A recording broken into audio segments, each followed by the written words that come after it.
السلام عليكم ورحمة الله وبركاته. إن الحمد لله نحمده ونستعينه ونستغفره ونؤمن به ونتوكل عليه ونثني عليه الخير كله ونعوذ بالله من شرور أنفسنا ومن سيئات أعمالنا. من يهده الله فلا مضل له ومن يضلل فلا هادي له وأشهد أن لا إله إلا الله وحده لا شريك له وأشهد أن محمدا عبد الله ورسوله الذي أرسله الله بالحق بشيرا ونذيرا وداعيا إلى الله بإذنه وسراجا منيرا. أما بعد فإن أصدق الحديث كتاب الله وخير الهدي هدي محمد صلى الله عليه وسلم وشر الأمور محدثاتها وكل محدثة بدعة وكل بدعة ضلالة وكل ضلالة في النار أو كما قال عليه الصلاة والسلام. يقول الله سبحانه وتعالى: إنما يخشى الله من عباده العلماء.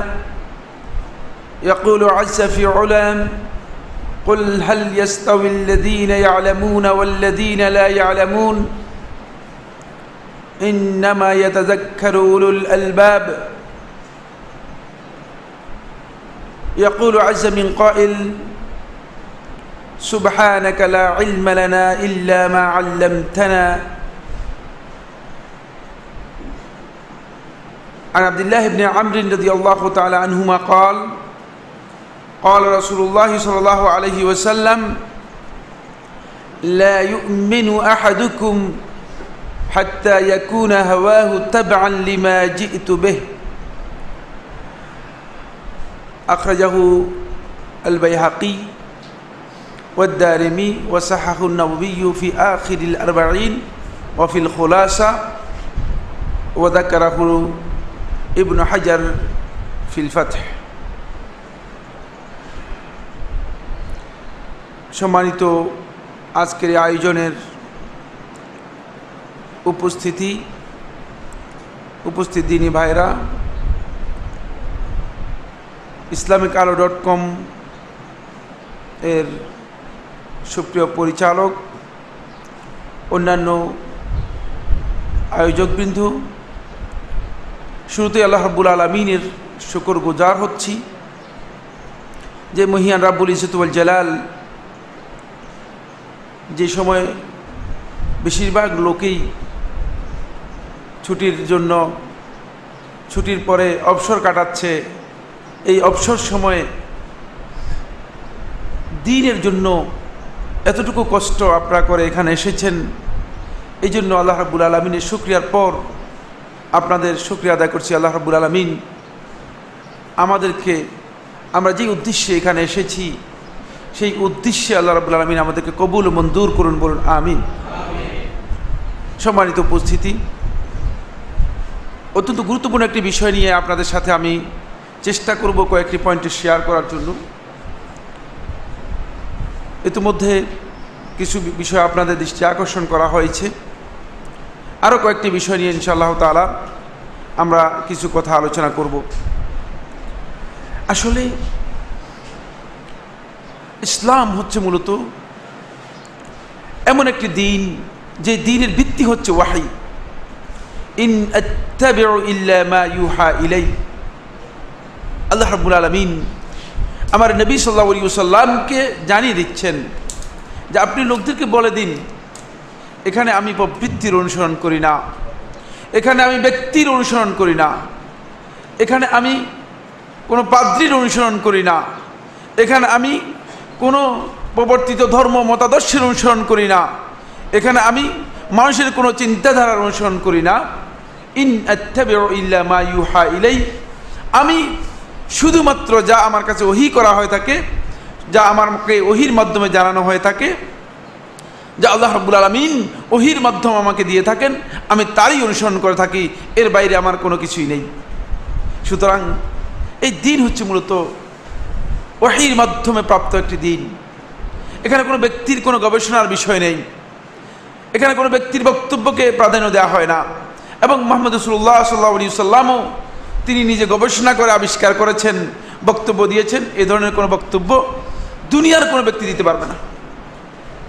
এগুলো ওহীর মাধ্যমে তিনি বলেছেন, যেহেতু তার সমস্ত বক্তব্যকেই আল্লাহ রাব্বুল আলামিন ওহী বলেছেন।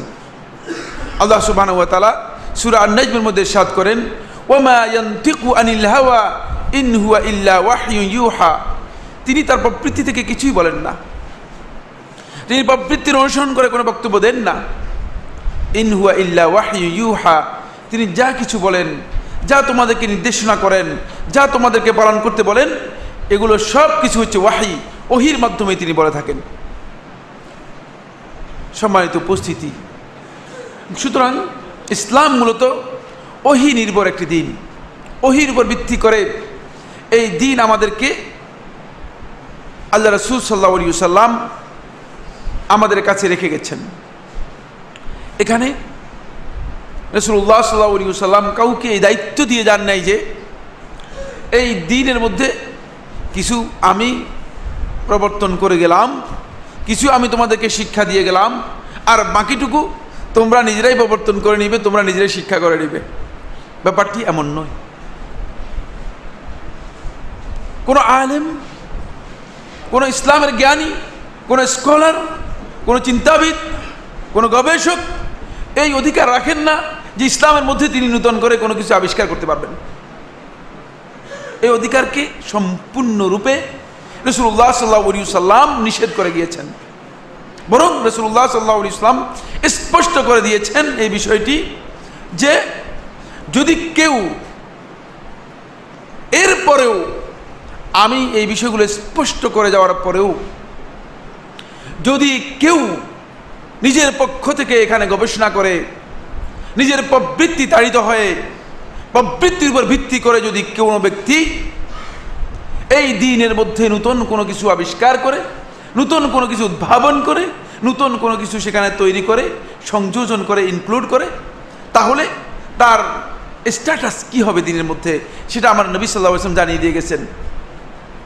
আয়েশা রাদিয়াল্লাহু তাআলা থেকে সহিহ বুখারী এবং মুসলিমের হাদিসের মধ্যে এসেছে একেবারে স্পষ্ট বক্তব্য, মান আহদাসা ফি আমরিনা হাদা, যে আমাদের এই দ্বীনের মধ্যে কোনো জিনিস নতুন করে উদ্ভাবন করলো, আবিষ্কার করলো, মা লাইসা মিনহু, যেটি আমরা দ্বীনের মধ্যে তোমাদেরকে বলি নাই, দ্বীনের মধ্যে অনুমোদন দেই নাই, দ্বীনের বিষয় হিসেবে তোমাদেরকে জানাই নাই, নতুন করে উদ্ভাবন করলো, আবিষ্কার করলো, ফাহুয়া রাদ্দ, সে নিজেও প্রত্যাখ্যাত, তার এই বক্তব্য প্রত্যাখ্যাত। ফাহুয়া রাদ্দের তাফসীরের মধ্যে, ব্যাখ্যার মধ্যে আসেন মুহাদ্দিসিনে কেরাম এই কথা স্পষ্ট করে উল্লেখ করেছেন যে ফাহুয়া এর এই জমির দুইটাকেই ইনক্লুড করে। তার এই কাজটাও প্রত্যাখ্যাত, সে নিজেও প্রত্যাখ্যাত, তাকেও আমরা সম্মানী ব্যক্তি হিসেবে, মুবারক ব্যক্তি হিসেবে, বুজুর্গ হুজুর হিসেবে গ্রহণ করার সুযোগ ইসলামের মধ্যে নেই। ইসলাম তাকেও প্রত্যাখ্যান করেছে। ফলে যুগে যুগে সুন্নাহর অনুসরণ থেকে যারা বঞ্চিত হয়েছে, সুন্নাহকে যারা বাতিল হিসেবে নিজেদের বাতিল করে দিয়েছে, গ্রহণ করে নাই, তাদেরকে যুগে যুগে সুন্নাহর অনুসারীরা কোনোদিন সম্মান দেয় নাই, গ্রহণ করে নেই, তাদেরকে মর্যাদা দেয় নাই, তাদেরকে গ্রহণ করে নেই। আমার বন্ধুগণ, এই জন্য আমি আজকের যে আলোচ্য বিষয়, ইসলামে যে ইলম অর্জনের যেই গুরুত্ব এবং এর সঠিক যে পদ্ধতি, এই বিষয় নিয়ে মৌলিক কয়েকটি পয়েন্টে আপনাদের সাথে কথা বলব। প্রথমে ইলম সম্পর্কে কিছু কথা আপনাদেরকে বলবো, তারপরে ইলম অর্জনের গুরুত্বের উপর কয়েকটা কথা বলবো, তারপর আমি যে পয়েন্টটি আলোচনা করব কি সঠিক পন্থা কি ইলম অর্জনের, সেটা আপনাদের সাথে কয়েকটি বিষয় শেয়ার করব। এখানে আমি যে বিষয়টি আপনাদেরকে এর আগে দৃষ্টি আকর্ষণ করতে চাই সেটি হলো, আজকের আলোচনার শুরুতেই একটা ছোট্ট একটা ইন্ট্রোডাকশনও থাকবে। ইন্ট্রোডাকশনটা এই জন্য যাতে করে আমরা আসলে বুঝতে পারি যে ইলমের কারণেই আজকে যত বিভ্রান্তি, আজকে যত সমস্যা সংকট, আজকে যত অন্ধকার আমরা দেখতে পাচ্ছি, সেটা শুধুমাত্র এই কারণেই যে ইলম নেই এই জন্য। কারণ মূর্খতা যেটাকে বলা হচ্ছে আল জাহরু যুলমুন, আল জাহলু যুলমুন, মূর্খতা হচ্ছে অন্ধকার, ওয়াল ইলমু নূরুন, আর ইলম হচ্ছে আলো। বুঝতে পেরেছেন? এখন আলো যদি আপনার কাছে না থাকে তাহলে আপনি অন্ধকারের মধ্যে থাকবেন। এই অন্ধকারের মধ্যে মানুষগুলো আজকে দিক বিদিক দিশেহারা হয়ে দিক বিদিক ছুটাছুটি করছে। অনেকেরই জ্ঞান নেই, অনেকেরই এই তথ্য নেই যে তিনি আসলেই অন্ধকারের মধ্যে আছেন, তিনি আসলেই অন্ধকারের মধ্যে নিমজ্জিত আছেন। অনেকের এই জ্ঞান নেই। এই জন্য অন্ধকারের মধ্যে আমরা যারা আছি, কেন আমরা এই অন্ধকারের মধ্যে আছি, এর কারণগুলো আমি প্রথমে আপনাদের কাছে কিছু বিষয়ে শুধু ইন্ট্রোডাকশনের মধ্যে আলোচনা করব। এগুলো বিস্তারিত আলোচনার দাবি রাখে, কিন্তু বিস্তারিত আমরা আলোচনা করব না। বিস্তারিত আজকের আলোচনার মধ্যে আমরা এই বিষয়গুলো তুলে ধরব। প্রথম যে বিষয়টি আমি আলোচনা করব সেটি হচ্ছে এই ইলমের অভাবের কারণে, ইলমের সত্যিকার ইলম আমাদের কাছে না থাকার কারণে যেটি হয়েছে সেটি হলো এই, আমরা নিজেদের উপর মূলত এমন কিছু জিনিসকে ফরজ এবং অপরিহার্য করে নিয়েছি যা আল্লাহ রাব্বুল আলামিন আমার উপর ফরজ করেন নাই, আল্লাহ রাসূল সাল্লাল্লাহু আলাইহি ওয়াসাল্লামও ফরজ করেন নাই। আমরা নিজেরাই নিজেদের উপর ফরজ করে নিয়েছি। এই কাজ শুধু আমরা করেছি তা নয়, এই কাজের একটা ঐতিহাসিক ব্যাকগ্রাউন্ড রয়েছে। সে ঐতিহাসিক ব্যাকগ্রাউন্ড হচ্ছে এই, আপনি যখন খ্রিস্টানদেরকে দেখবেন যে তারাও এই কাজ করেছে। রাহবানিয়াতান ইবতাদাউহা মা কাতাবনাহা আলাইহিম, আল্লাহ সুবহানাহু ওয়া তাআলা কোরআনের মধ্যে বলেছেন যে রাহবানিয়াহ, বৈরাগ্যবাদ তারা নিজেদের উপর ফরজ করে নিয়েছে, অপরিহার্য করে নিয়েছে। মা কাতাবনাহা আলাইহিম, আমি তাদের উপর ফরজ করি নাই। আল্লাহ বলতেছেন আমি ফরজ করি নাই, তারাই ফরজ করে নিয়েছে। তাদের পাদ্রীদেরকে দেখবেন তারা সুন্দরভাবে সামাজিক স্বীকৃতির মাধ্যমে বিয়ে এবং বিবাহ বন্ধনে আবদ্ধ হয় না, বিয়েতে রাজি হয় না, বললে এর মাধ্যমে তাহলে আল্লাহর নৈকট্য লাভ করা যাবে না, সামাজিক এই স্বীকৃতি নিলে আল্লাহর নৈকট্য লাভ করতে পারবে না।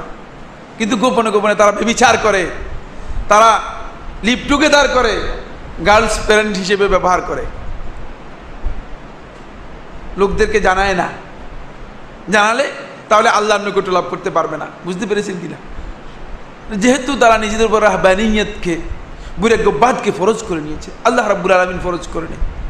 ঠিক এমনিভাবে আমরা নিজেরাও কিছু বিষয়কে নিজেদের উপর ফরজ করে নিয়েছি।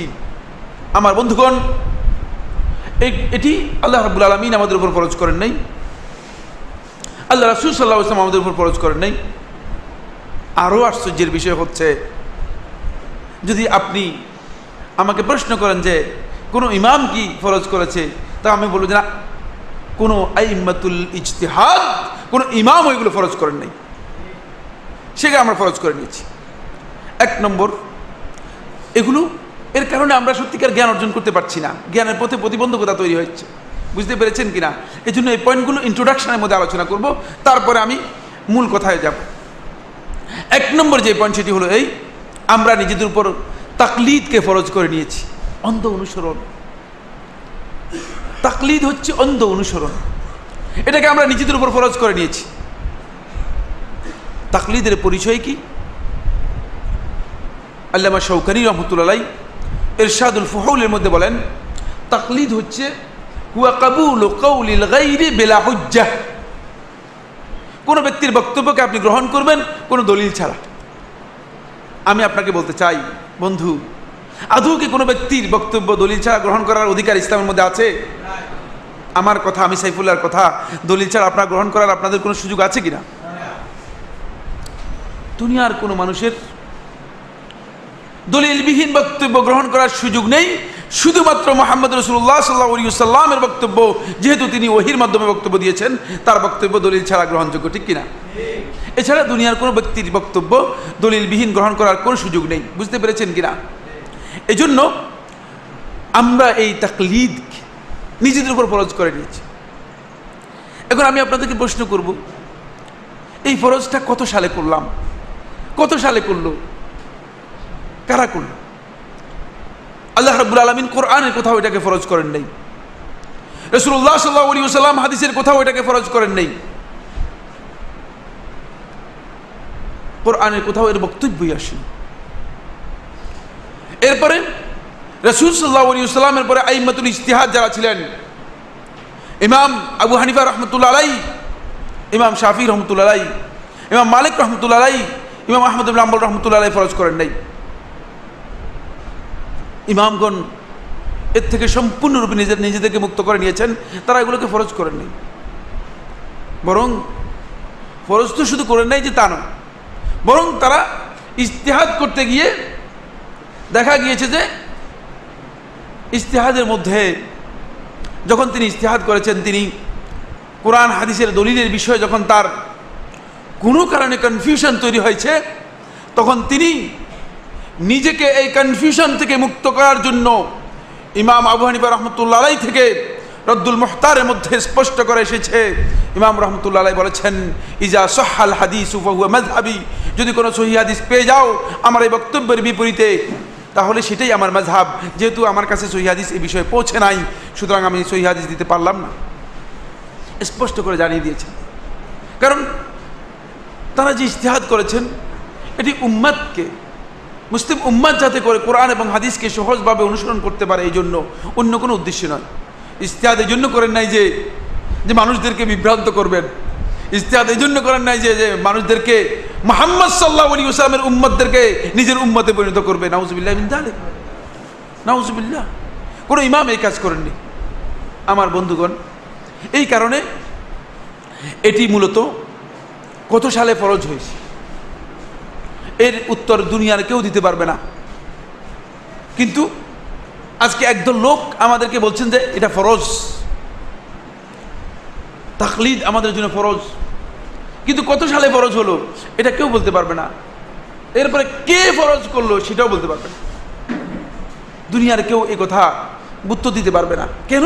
তার কারণ হচ্ছে এটাই মূলত আমাদেরকে সত্যিকার যেই জ্ঞান রয়েছে ওহির জ্ঞান থেকে আমাদেরকে বিচ্যুত করার একটা পদ্ধতি। আপনি কোরআন হাদিস শিখতে পারবেন না, বলে না কোরআন হাদিস তো দরকার নেই জানার, যেহেতু আমাদের কাছে কোরআন হাদিসের কোনো প্রয়োজন নেই, আমাদের কাছে মানে ইমামের বক্তব্য রয়েছে, সুতরাং আমাদের কাছে আর কোরআন হাদিসের প্রয়োজন কি? এটি একটি গলত বক্তব্য, গলত বক্তব্য। ফলে জ্ঞানের পথে একটি বড় ধরনের প্রতিবন্ধকতা তৈরি হয়েছে। এই জন্য ইমাম ইবনে আব্দুল বার রাহমাতুল্লাহ আলাইহি উল্লেখ করেন, তিনি বলেন যে সমস্ত উলামায়ে কেরামের ঐক্যমতে এটি সাব্যস্ত হয়েছে আন্নাল মুকাল্লিদা লাইসা বিআলিম, মুকাল্লিদ আলেম নয়, তাকলিদের মধ্যে ইলম নাই। ইলমের পথে সবচেয়ে বড় বাধা সেটি হচ্ছে আপনি ইলম অর্জন করার সুযোগ নেই। এখন আপনারা আমাকে বলবেন যে তাহলে কি সাইফুল্লাহ ভাই আমরা সবাই কি মুজতাহিদ হয়ে গেলাম কিনা? না, ইলম অর্জন করার জন্য আমাদেরকে চেষ্টা করতে হবে। যেহেতু আমাদেরকে তলাবুল ইলমি ফরিদাতুন আলা কুল্লি মুসলিম বলে দেওয়া হয়েছে, আমাদের উপর ইলম অর্জনকে ফরজ করে দেওয়া হয়েছে। আর এই ফরজ আপনার জন্য, আমার জন্য, সকলের জন্য সমান। সাইফুল্লাহর জন্য ফরজ, আপনার জন্য ফরজ, সকলের জন্য ফরজ, ঠিক কিনা? সকলের জন্য ফরজ। এটি সুনির্দিষ্টভাবে আলেমরা ইলম শিখবে আর বাকিদের ইলমের দরকার নেই, ব্যাপারটা এমন কিনা? না, ইসলাম এই ধরনের ডিসক্রিমিনেট ইসলামের মধ্যে নেই। কারণ ইসলামের মধ্যে একদল আলেম হবে আর একদল জাহেল হবে, এই সুযোগ ইসলামের মধ্যে রাখা হয় নাই। ইসলাম ইলমের মাধ্যমে আমাদেরকে মুসলমান হতে বলা হয়েছে, ইলমের মাধ্যমে আমরা মুসলমান হব। সুতরাং যারা ইলম অর্জন করবে তারাই মুসলমান। এই জন্য আমার বন্ধুগণ, ইলম আমাদেরকে অর্জন করতে নির্দেশ দেওয়া হয়েছে, আমরা ইলম অর্জন করব। তাই আজকে আমরা যে ফরজ করে নিলাম তাকলিদ, এটি আমরা আসলে না বুঝে করেছি। আল্লাহ এবং রসুল আমাদের উপর এটাকে ফরজ করেন নাই। এই পথে আমাদের বড় প্রতিবন্ধক হয়ে গিয়েছে ইলম থেকে। এখন আমরা কোরআন এবং হাদিসের জ্ঞান অর্জন করার আমাদের দরকারই নেই। আমরা মনে করি যে আমাদের হুজুর কি বলতেছে। বন্ধুগণ, এই তাকলিদ যদি ইমাম আবু হানিফা রাহমাতুল্লাহ আলাইহি করেন কোনো আপত্তি নেই, কিন্তু আপনাকে একটি জিনিস, একটি শর্ত আপনাকে পূরণ করতে হবে। সেই শর্তটুকু হচ্ছে এই, আল্লাহ এবং তার রাসূলের আনুগত্যের অধীনে এই তাকলিদটুকু করতে হবে। বুঝতে পেরেছেন কিনা? যেখানে আল্লাহ এবং তার রাসূলের আনুগত্য ব্যাহত হবে, যেখানে আল্লাহ রাব্বুল আলামিনের নির্দেশকে লঙ্ঘন করা হবে, অথবা রাসূলুল্লাহ সাল্লাল্লাহু আলাইহি ওয়াসাল্লামের সুন্নাহর অনুসরণকে যেখানে লঙ্ঘন করা হবে সেখানে আর কোনো ব্যক্তির তাকলিদ গ্রহণযোগ্য হবে না। সেখানে আমি সাইফুল্লাহর বক্তব্যকে গ্রহণ করার কোনো অধিকার কারণে।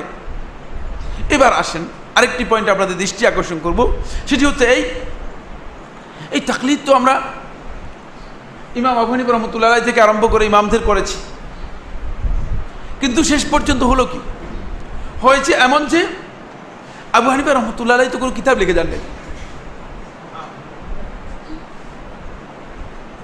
কোনো কিতাব তিনি লেখেননি। তার বক্তব্য কোথায় পেলেন আপনি?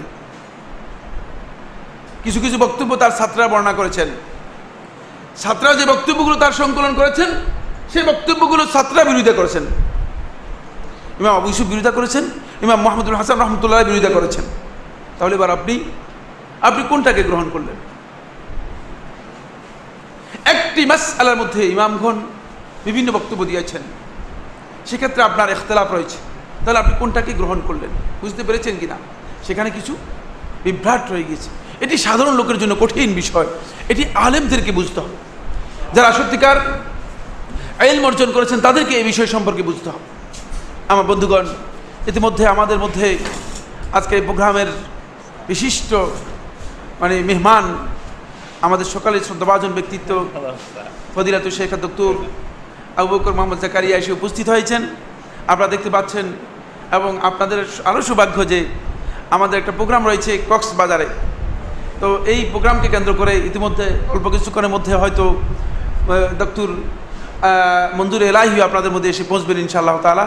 তিনিও কাছাকাছি এসে গিয়েছেন।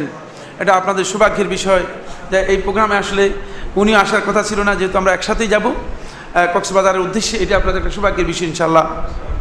হয়তো কিছুক্ষণ কথা আপনাদের শুনবেন ইনশাআল্লাহ।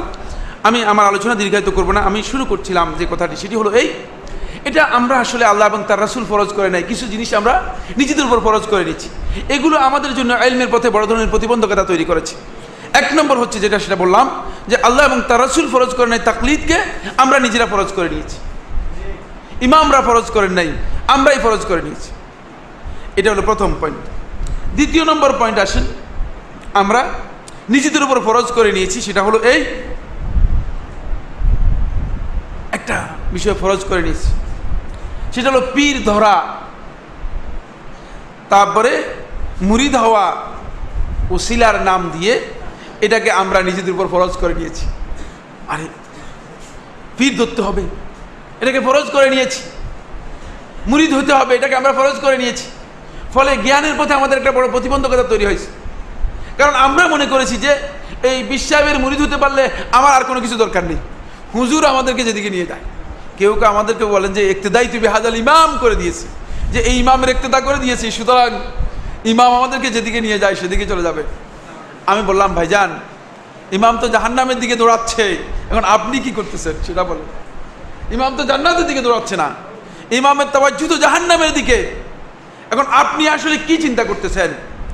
আমার বন্ধুগণ, ইসলামের বিধান পালনের ক্ষেত্রে এই ধরনের অন্ধ দৃষ্টিভঙ্গির আদৌ সুযোগ নেই যে ইমাম আমাকে যেদিকে নিয়ে গেল সেদিকে আমি চলে গেলাম।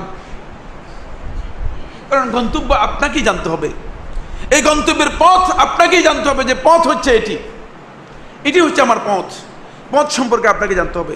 যদি আপনি পথ না জানেন তাহলে আপনি আসলে সত্যিকার গন্তব্যে পৌঁছতে পারবেন না। আদৌ কি আপনি রাস্তায় উঠেছেন কিনা? যেমন আপনি মনে করেন এখান থেকে চট্টগ্রামে যাবেন, অন্ততপক্ষে চট্টগ্রামের রাস্তায় তো আপনাকে ঘুরতে হবে, ঠিক কিনা? নচেত আপনি চট্টগ্রামে পৌঁছতে পারবেন না। এখানেই আমাদের বিভ্রান্তি, যে আমরা আসলে পথেই না জেনে আমরা মনে করছি যে না, আমার ইমাম যেদিকে আমাকে তাওয়াজ্জুহ করতেছে সেদিকে চলে যাচ্ছে। আমরা নিজেদের উপর ফরজ করে নিয়েছি। কোথাও আল্লাহ এবং তার রাসূল এটাকে ফরজ করেননি যে আপনি পীর ধরবেন, আপনি বায়াত করবেন, আপনি সেটার নাম দিচ্ছেন ওসিলা। আরও অদ্ভুত ঘটনা হলো এর সাথে আরও নতুন আরেকটি জিনিস আবিষ্কার করছে। আমার কাছে ভাইরা খবর দেয়, বলে যে অমুক অমুক বলতেছে যার পীর নেই তার পীর হচ্ছে শয়তান। আরে মিয়া, আমার নবী সাল্লাল্লাহু আলাইহি ওয়াসাল্লাম তো পীর ছিল না, কিন্তু নবী সাল্লাল্লাহু পীর কি শয়তান ছিল নাকি? আবু বকর রাদিয়াল্লাহু তাআলা পীর ছিল না, তার পীর কি শয়তান ছিল নাকি? কি মনে করেন আপনারা? কত গলত বক্তব্য দিয়ে মানুষদেরকে বিভ্রান্ত করা হচ্ছে। একটু চিন্তা করেন, কত কঠিন এবং গলত বক্তব্য দিচ্ছে। বরং তুমি যিনি মনে করতেছো যে তোমার পীর দরকার, তুমি মূলত শয়তানের মুরিদ হয়ে যাচ্ছ, তুমি বুঝতে পারতেছো না। তুমি শয়তানের মুরিদ হয়ে যাচ্ছ, যেহেতু আমার নবী সাল্লাল্লাহু আলাইহি ওয়াসাল্লাম এটি ফরজ করে যান নাই, হাদিস এটাকে ফরজ করে নাই, কোরআন এটাকে ফরজ করে নাই। এই কারণে আমাদের জ্ঞানের পথে একটা বড় প্রতিবন্ধক। সেই প্রতিবন্ধকটা কি? আপনি মুরিদ হলেন আর আপনাকে একটা ওজিফা ধরাই দিল, বললো যে এই বই যথেষ্ট আপনার জান্নাতে যাওয়ার জন্য, আর পড়ালেখার দরকার নেই। ঠিক কিনা? বলে আমাদের আর পড়ালেখার দরকার নেই, মানে বুখারী মুসলিম এগুলোর দরকার নেই, কোরআনের তাফসীর এগুলোর দরকার নেই, আমরা পড়ার কোনো দরকার নেই, আমরা শুধুমাত্র মানে এই ওজিফা পড়লেই, হুজুর যে ওজিফা দিয়েছে এটাই যথেষ্ট। এটাকে আমরা ফরজ করে নিয়েছি, নিজেদের উপর বাধ্যতামূলক করে নিয়েছি। ফলে আমরা মনে করি যে যদি বিশ্বাস ধরতে পারলাম তাহলে আমি জান্নাতে চলে গেলাম। এটা আসলে গলদ। এরপরে আরেকটা চিন্তাধারা বেরিয়ে আসছে, বলছে না এত মানে এগুলোর দরকার নেই, শুধুমাত্র চিল্লায় বের হয়ে যাবেন, মুরব্বীরা যেভাবে যেভাবে বলতেছে সেভাবে সেভাবে পথ চলবেন। এটা নিজেদের উপর ফরজ করে নিয়েছি, তাহলে আপনি জান্নাত পেয়ে যাবেন। গলদ বক্তব্য। পড়ালেখার দরকার নেই, কোরআন হাদিসের দরকার নেই, জানার দরকার নেই, তাফসীরের দরকার নেই। আমার বন্ধুগণ, কোরআনে কারীমের তাফসীরের সংখ্যা কত আমি বলতে পারবো না, এটা আমার ফজিলাতুল শেখ আছেন, তিনি হয়তো বলতে পারবেন কিনা আমি জানি না। এত তাফসীর কোরআনের হলো, ওলামায়ে কেরাম এত তাফসীর করলেন কেন? এমনি ফালতু, অপ্রয়োজনীয়। আল্লাহর কিতাবকে বুঝার জন্য, আল্লাহ রাব্বুল আলামিনের কালামকে বুঝার জন্য। যেহেতু আল্লাহ রাব্বুল আলামিনের কিতাবের গুরুত্ব রয়েছে, মর্যাদা রয়েছে, এবং আল্লাহ রাব্বুল আলামিনের বক্তব্যগুলো সত্যিকার উপলব্ধি করলে মানুষের অন্তরে ঈমান বৃদ্ধি পাবে, মানুষ আল্লাহর কালামের মাধ্যমে উপকৃত হবে। বলে এগুলোর দরকার নেই, হাদিসের কিতাবের দরকার নেই, শুধুমাত্র আপনি চিল্লাই চিল্লাই ঘুরলেই আপনার যথেষ্ট, গাঁটটি কোট্টা নিয়ে ঘুরলেন। এই যে গলদ বক্তব্যের মাধ্যমে জ্ঞান অর্জনের পথটাকে ন্যারো করে দেওয়া হচ্ছে, একেবারে ছোট করে দেওয়া হচ্ছে। ফলে এই লোকগুলো আমার অনেক জানা আছে, মানে এর মধ্যে এমন ব্যক্তিকে আমি জানি যে মানে বছরের পর বছর চিল্লা দিয়ে গেছেন, কিন্তু দুইটা হাদিসের কিতাবও পড়েন নাই। কেন কি? কোনো পড়ালেখা নেই। তাহলে তিনি কি আপনি মনে করেন কোরআন এবং হাদিসের বাইরে হিদায়াত লাভ করতে পারবে? আদৌ কোনো সুযোগ আছে? আদৌ কোনো সুযোগ নেই। ফলে জ্ঞানের পথটাকে রুদ্ধ করে দেওয়া হচ্ছে, জ্ঞানের পথটাকে নিজেদের জন্য সীমাবদ্ধ করে নিয়েছে। আমরা নিজেদের উপর এই জিনিসটাকে ফরজ করে নেওয়ার কারণে আমরা নিজেরাই জ্ঞানের পথটাকে একেবারে নির্দিষ্ট করে নিচ্ছি। আমার বন্ধুগণ, এরপরে আরেকটি বিষয়, সেটা হলো এই আমরা দেখি যে আমরা ইসলাম সম্পর্কে না জেনেই ভাই আমি কিভাবে আমল করা দরকার, বলে একটু ভালো ভালো আমল যেগুলো আছে সেগুলো আমাকে শিখাই দেন, কিন্তু আমাকে ইসলাম সম্পর্কে জানার কোনো দরকার আছে বলে মনে করি না। কোনো ব্যক্তি যখন আসে তার আবেগ তৈরি হয় ইসলাম সম্পর্কে, যে ভাই নেকামলগুলো কী কী আছে একটু বলেন তো, বা আমাকে ভালো ভালো কী কী নেকামল করতে পারে। আপনি দেখবেন যত প্রশ্ন আছে সবগুলো প্রশ্নের মধ্যে শুধুমাত্র কিভাবে তিনি নেকামল করবেন এই প্রশ্ন করছেন, কিন্তু কিভাবে ইলম অর্জন করবে সেগুলো কোনো প্রশ্ন নেই। ফলে জ্ঞানের পথে আমাদের একটা বড় প্রতিবন্ধকতা তৈরি হয়।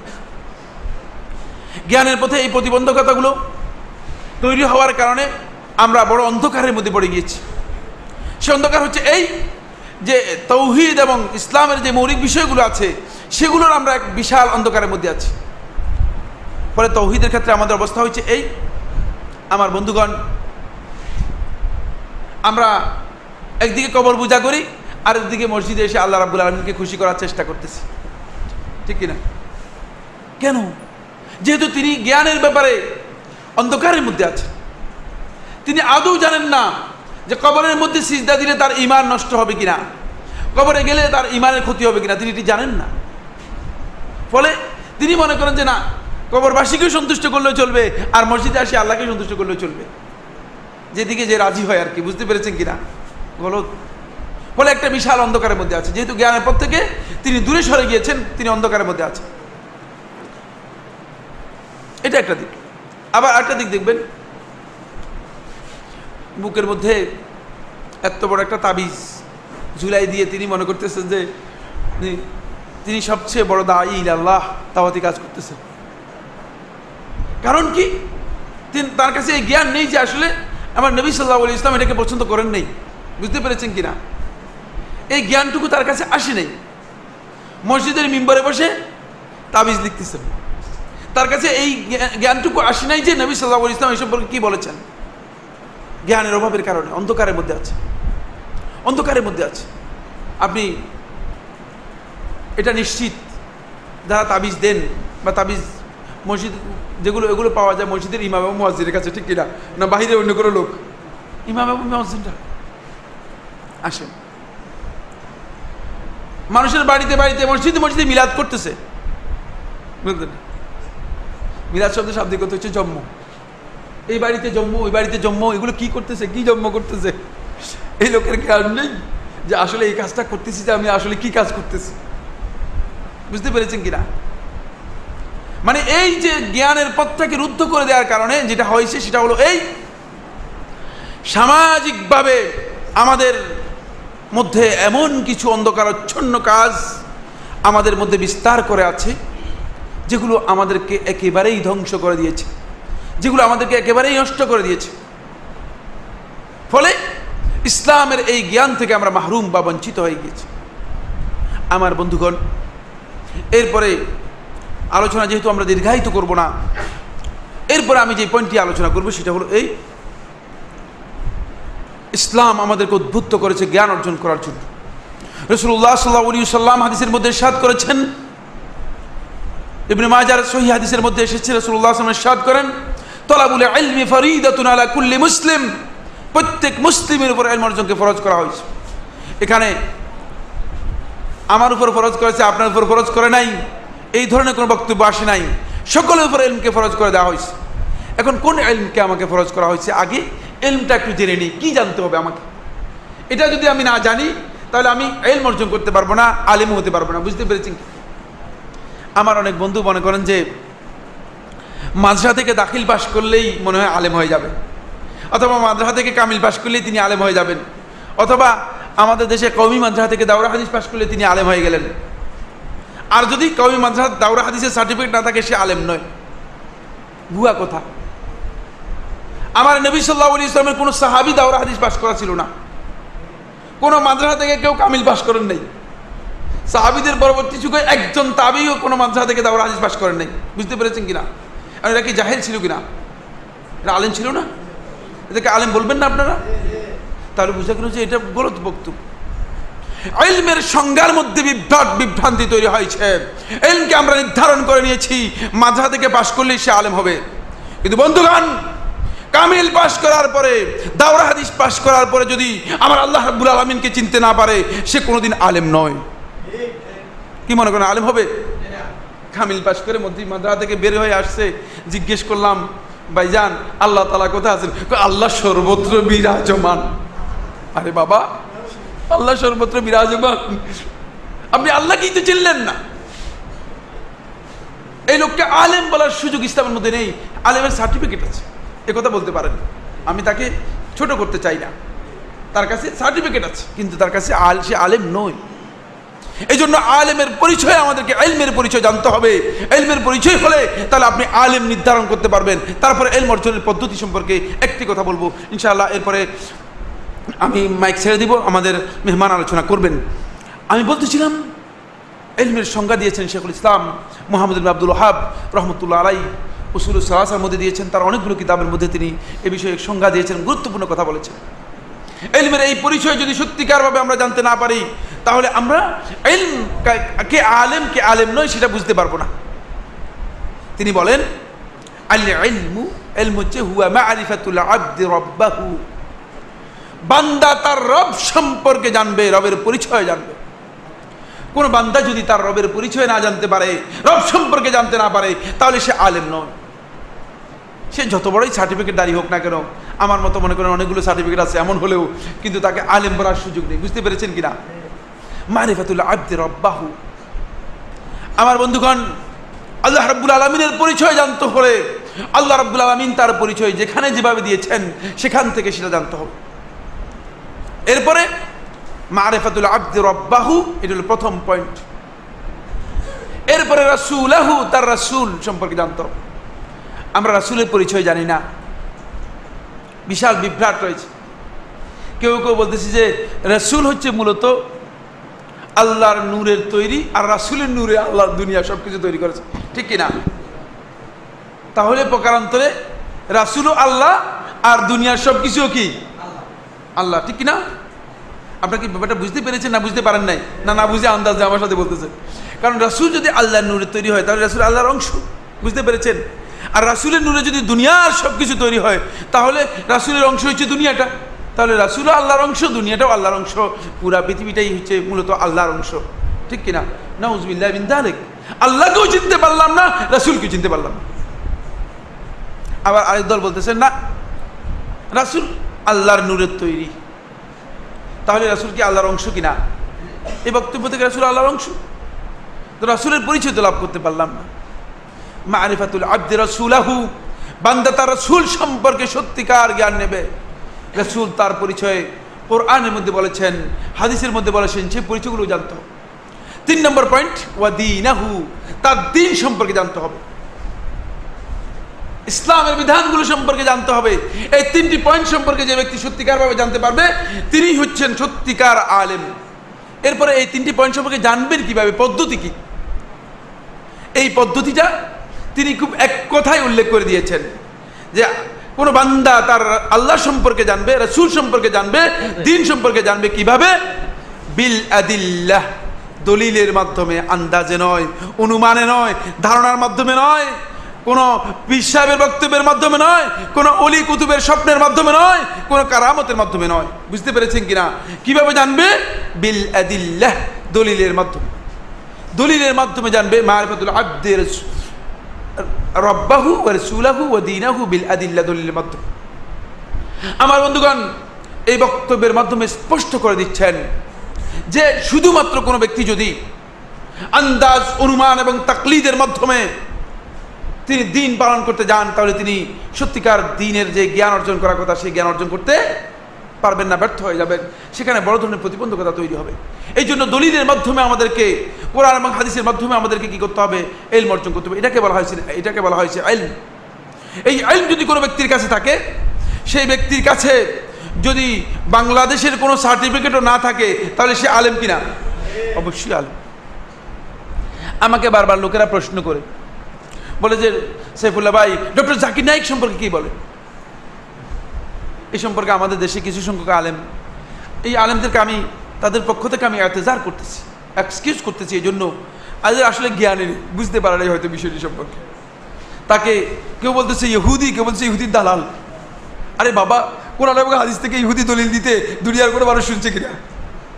একজন ইহুদিকে আমি আমার চোখে দেখিও নেই, এই পর্যন্ত কোনো ইহুদি আমার চোখের সামনে পড়ে নাই। যত পৃথিবীর বিভিন্ন জায়গায় যেখানে যেখানে গিয়েছি, কোথাও ইহুদি আমার চোখের সামনে পড়ে নাই। এটা প্রথম মাসালা। দ্বিতীয় মাসালা হচ্ছে, কোনো ইহুদিকে বক্তব্যের মাধ্যমে কোরআন এবং হাদিস দিয়ে দলিল দিতে আপনারা কেউ দেখছেন কিনা? তো ভাইরা, আপনারা কি বলতেছেন? কেন একজন সম্পর্কে না জেনে আন্দাজের উপর কথা বলেন? চুপ থাকেন, না জানলে বলেন যে না আমি জানি না। সহজ কথা, যে এই ব্যক্তি সম্পর্কে আমার জানা নেই, সহজ কথা বলে দিলেন, বলে যে না হয়তো ইহুদি অথবা ইহুদির দালাল। আপনার বক্তব্যের বিপক্ষে যদি কেউ বক্তব্য দেয় সে ইহুদি হয়ে গেল, ব্যাপারটা এমন নয়। কোরআন এবং হাদিস থেকে তখন দলিল দিচ্ছে। এরপরে একজন বলছে না সে তো আলেমই না। হ্যাঁ ঠিক বলেছেন, আলেম সার্টিফিকেট তার কাছে নেই, মাদ্রাসা বোর্ডের আলেম সার্টিফিকেট তার কাছে নেই, অথবা দাওরা হাদিসের সার্টিফিকেট তার কাছে নেই, কিন্তু কোরআন এবং হাদিসের কথা যদি তিনি বলেন সেগুলো কি ইলম না? কোরআন হাদিস ইলম না? এই ইলমই রাসূল সাল্লাল্লাহু আলাইহি সাল্লাম রেখে গেছেন, আর কোনো ইলম রাসূল সাল্লাল্লাহু আলাইহি সাল্লাম রেখে যান নাই। এই উম্মতের কাছে রাসূল সাল্লাল্লাহু আলাইহি সাল্লাম যা রেখে গেছেন সেটা হচ্ছে কোরআন এবং হাদিসের ইলম রেখে গেছেন। আমার বন্ধুগণ, ইতিমধ্যে আমাদের মধ্যে এসে উপস্থিত হয়েছেন ফজিলাতুল শেখ ডক্টর মোহাম্মদ মঞ্জুর ইলাহি। আপনারা আজকে সৌভাগ্যবান এই জন্য যে আসলেই মানে ফেনীবাসী এই জন্য সৌভাগ্যবান। আসলে দাওয়াত দিয়েও হয়তো আপনারা আনতে পারতেন না, সময়ের কারণে এই সুযোগ হয়তো আপনাদের হতো না। আল্লাহ রাব্বুল আলামিন আপনাদেরকে সুযোগ দিয়েছেন যে ফেনীতে আজকে তিনি এসে উপস্থিত হয়েছেন। ইনশাআল্লাহ আমি তো সবসময় এখানে আসি, আমি এলাকার মানুষ, সুতরাং আমি আর আজকে আলোচনা দীর্ঘায়িত করব না। আমি শুধু এতটুকু বলবো যে আসলেই যদি আমরা সত্যিকার ইলম অর্জন করতে চাই আমার বন্ধুগণ, তাহলে আমাদেরকে যেতে হবে কোরআন এবং হাদিসের কাছে। আমাদেরকে কোরআন স্টাডি করতে হবে, কোরআন জানতে হবে, রাসূল সাল্লাল্লাহু আলাইহি ওয়াসাল্লামের হাদিস, সহিহ হাদিসগুলো আমাদেরকে জানতে হবে। এর বাইরে আমাদেরকে ইলম অর্জন করার চেষ্টা করলে চলবে না। এই বক্তব্যের মাধ্যমে আমি আপনাদেরকে এই কথা বলছি না যে কোরআন হাদিসের বাইরে আর কোনো কিছু পড়বেন না, এটি নয়। বরং আমি বলতে যাচ্ছি যে সেটা হলো এই কোরআন এবং হাদিস নির্ভর যে ইলম রয়েছে সেই ইলম আমাদেরকে অর্জন করতে হবে। এই কারণ আজকে বিভিন্ন প্রকারের ইলম আবিষ্কার হয়েছে, বিভিন্ন ধরনের জ্ঞান আবিষ্কার হয়েছে, যে জ্ঞানগুলো মূলত আমাদেরকে কোরআন এবং হাদিস থেকে বিচ্যুত করার জন্য চেষ্টা করা হচ্ছে। দেখবেন অনেক সময় দেখা যায় ইলমুল ফালসাফা, ইলমুল মান্তিক, ইলমুল কিমিয়া, ইলম সেই, মানে এই ধরনের ইলম, বহু ইলম আপনি মাদ্রাসাগুলোতে যখন পড়বেন, আমরাও পড়েছি, মান্তিক টান্তিক ইত্যাদি পড়াইয়া টড়াইয়া আমাদের সময় নষ্ট করে দিয়েছে, কোরআন এবং হাদিসের পড়ানোর সীমাবদ্ধ করে দিয়েছে। এই জন্য সহিহ ইলম যদি কোনো ব্যক্তি অর্জন করতে চান, তিনি সরাসরি কোরআন এবং হাদিসের জ্ঞান অর্জন করার জন্য চেষ্টা করবেন। তাহলে সত্যিকারভাবে কোরআন এবং হাদিসের জ্ঞান অর্জন করলে তিনি সত্যিকার একজন আলেম হতে পারবেন। আমার বন্ধুগণ, আমরা সিলেবাসকে দীর্ঘায়িত করেছি। আমাদের জন্য শর্ত নয় একজন সত্যিকার ইমানদার হওয়ার জন্য যে কামিল পাশ করতে হবে, একজন সত্যিকার ইমানদার হওয়ার জন্য শর্ত নয় যে তাকে দাওরা হাদিস পাশ করতে হবে, একজন সত্যিকার ইমানদার হওয়ার জন্য শর্ত নয় যে তাকে একেবারে কোরআন এবং হাদিসের মানে পিএইচডি তাকে করতে হবে। কিন্তু ইসলামের মৌলিক এই তিনটি পয়েন্ট সম্পর্কে জানতে হবে। এক নম্বর হচ্ছে আল্লাহ রাব্বুল আলামিন সম্পর্কে জানতে হবে। আল্লাহ রাব্বুল আলামিনের জাত এবং সিফাতের বিষয় নিয়ে যে বিভ্রান্তি রয়েছে সেগুলো সম্পর্কে জানতে হবে। যেগুলো আমার আল্লাহ রাব্বুল আলামিনের পরিচয়ের ক্ষেত্রে বিভ্রান্তি রয়েছে সেগুলো সম্পর্কে জেনে সেখানে সহি আকীদা কি সেটা আমাকে জানতে হবে। আল্লাহ রাব্বুল আলামিনের হুকুক যেগুলো রয়েছে, বান্দার উপর যে হকগুলো রয়েছে সেগুলো আমাদেরকে জানতে হবে। যদি এই হকগুলো সম্পর্কে আমরা না জানি, তাহলে আল্লাহ রাব্বুল আলামিনের হক মানুষদেরকে আমরা দিয়ে দিব, বিতরণ করে বন্টন করে দিচ্ছি।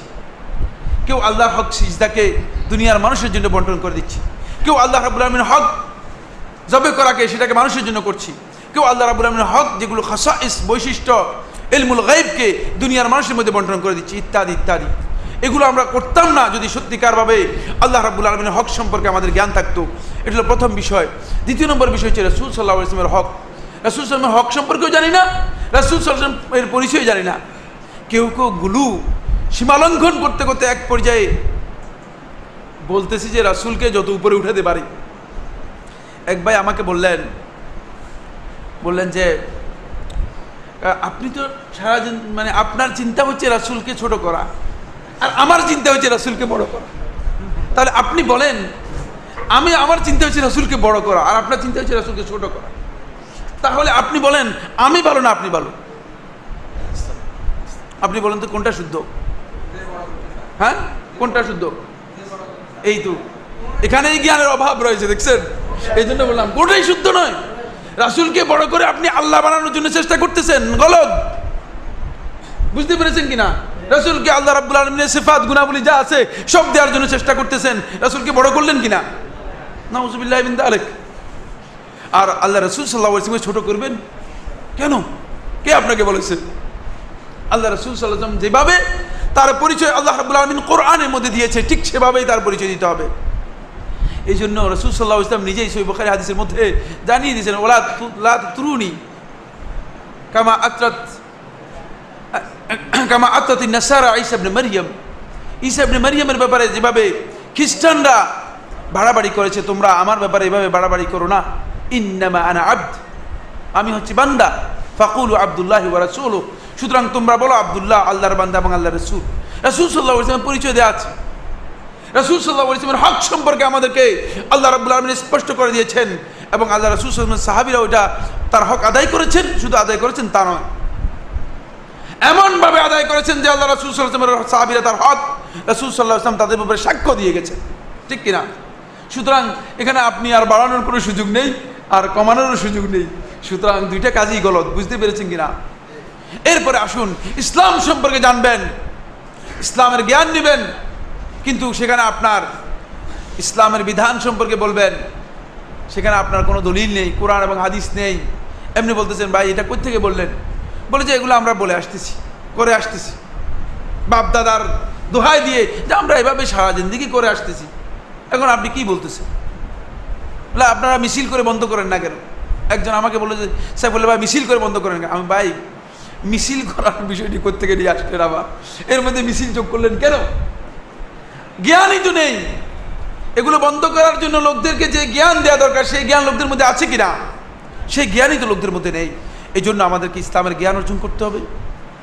এই জন্য আল্লাহ রাব্বুল আলামিন শেষ কথা বলে দিচ্ছি, আমাদেরকে প্রশ্ন করতেছেন, কুল, আপনি বলুন, হাল ইয়াস্তাউিল্লাযীনা ইয়ালামুনা ওয়াল্লাযীনা লা ইয়ালামুন ইন্নামা ইয়াতাযাক্কারু উলুল আলবাব। আপনি বলুন, হাল ইয়াস্তাউিল্লাযীনা ইয়ালামুন, যারা জানে আর যারা জানে না তারা কি সমান? তুমি বলো, কোনদিন সমান হতে পারে? যারা জানে তারাই সত্যিকার হেদায়েত লাভ করতে পারবে, যারা জানে তারাই সত্যিকার দ্বীনের উপর প্রতিষ্ঠিত থাকতে পারবে, যারা জানে তারাই মূলত মূর্খতা থেকে, অন্ধকার থেকে নিজেদেরকে মুক্ত করতে পারবে। ঠিক কিনা? আমার বন্ধুগণ, জানার সুযোগ রয়েছে, এখানে কোনো ধরনের অন্তত্বের সুযোগ নেই। আমি অথবা এখানে কেউ উপস্থিত আপনাদেরকে কথা বলবে না যে আসেন আমার মুরিদ হন, বুঝলেন কি? বরং যদি আমি বলতাম তাহলে আমার একটা হক ছিল, সেই হকটা কি বলবো? দীর্ঘদিন পর্যন্ত আমি আল্লাহ রাসূল সাল্লাল্লাহু আলাইহি ওয়াসাল্লামের মসজিদের কাছেই ছিলাম, মদিনাতেই ছিলাম। আজমিরে গিয়ে 10 বছর থেকে যদি বাংলাদেশে এসে বলতে পারে যে আজমির থেকে ফিরে আসছি, আমার মুরিদ হন, আমি নবী সাল্লাল্লাহু আলাইহি ওয়াসাল্লামের মসজিদ থেকে এসে বলতে পারি না? কিন্তু সেটা আমি বলছি না। আমি বলছি না, নবী সাল্লাল্লাহু আলাইহি ওয়াসাল্লাম এটা আমাদেরকে বলেন নাই, বরং বলেছেন তারাকতু ফীকুম আমরাইন লান তাদিল্লু মা ইন তামাসসাকতুম বিহিমা কিতাবাল্লাহি ওয়া সুন্নতি। আল্লাহর কিতাব এবং সুন্নাত তোমাদের কাছে রেখে যাচ্ছি, সুতরাং এটাকে আঁকড়ে ধরো, তাহলে তোমরা সত্যিকার হেদায়েত লাভ করতে পারবে, সত্যিকার আলো পাবে। সুতরাং তোমরা এই কাজটুকু করো। আসুন আমরা কিতাব এবং সুন্নাহ থেকে জ্ঞান অর্জন করার জন্য চেষ্টা করি, সহিহ বিষয়গুলো জানার জন্য চেষ্টা করি, তাহলে দেখবেন যে ইনশাআল্লাহ তাআলা অন্ধকার ঘুচে যাবে। এই যে আজকে সমাজের মধ্যে যে অন্ধকার দেখতে পাচ্ছেন দ্বীনের ব্যাপারে, আপনারা কিছু কিছু আঁচ করতে পারতেছেন, ঠিক কিনা? হ্যাঁ, বিভিন্নভাবে এনলাইটেড হওয়ার চেষ্টা করা হচ্ছে, বিভিন্নভাবে লোকেরা চেষ্টা করতেছেন, বিভিন্নভাবে মানুষদেরকে প্রকাশ করা হচ্ছে, দেয়া হচ্ছে, আলো দেওয়া হচ্ছে। আমি আপনাদেরকে অনুরোধ করব, ভাইজান, সুযোগ, এই সুবর্ণ সুযোগটুকু আমরা যাতে করে অবহেলা করে নষ্ট না করি, আমরা জানার জন্য চেষ্টা করি। এটি আমার নিজের দায়িত্ব, যেহেতু আল্লাহ রাসূল সাল্লাল্লাহু আলাইহি ওয়াসাল্লাম বলে দিয়েছেন তালাবুল ইলমি ফারিদাতুন আলা কুল্লি মুসলিম, এটা আমার উপর ফরজ, আমার দায়িত্ব। এই ফরজ কাজটুকু আপনি যদি না করেন, না করে অন্ধকারের মধ্যে থেকে বলে আরে ভাই আমাদের অত সময় নেই, আমরা যেভাবে আছি এভাবেই থাকি, এটা চলবে না। তাহলে আমরা সত্যিকার হেদায়েত থেকে মাহরুম হয়ে যাব। আমি এই কথা বলি না যে পূর্বপুরুষরা যারা আছেন তারা ভুল করে গেছে, আমরা একথা বলি যে তাদের কিছু ভুল হতে পারে। আপনারা কি মনে করেন ভুল হতে পারে না? আর আমাদের সংশোধন হতে কোনো অপরাধ আছে কিনা? কোনো অপরাধ নেই। আমরা নিজেদেরকে সংশোধন করে নিই, নিজেদেরকে হেদায়েতের দিকে নিয়ে আসি। কারণ হেদায়েতের এই আলো যদি আমরা গ্রহণ করতে পারি, তাহলে আমি নিজেকেও নাজাতের পথে নিয়ে আসলাম, আবার আমার বন্ধু অন্যজনের কাছে ওই দাওয়াত দিতে পারলাম।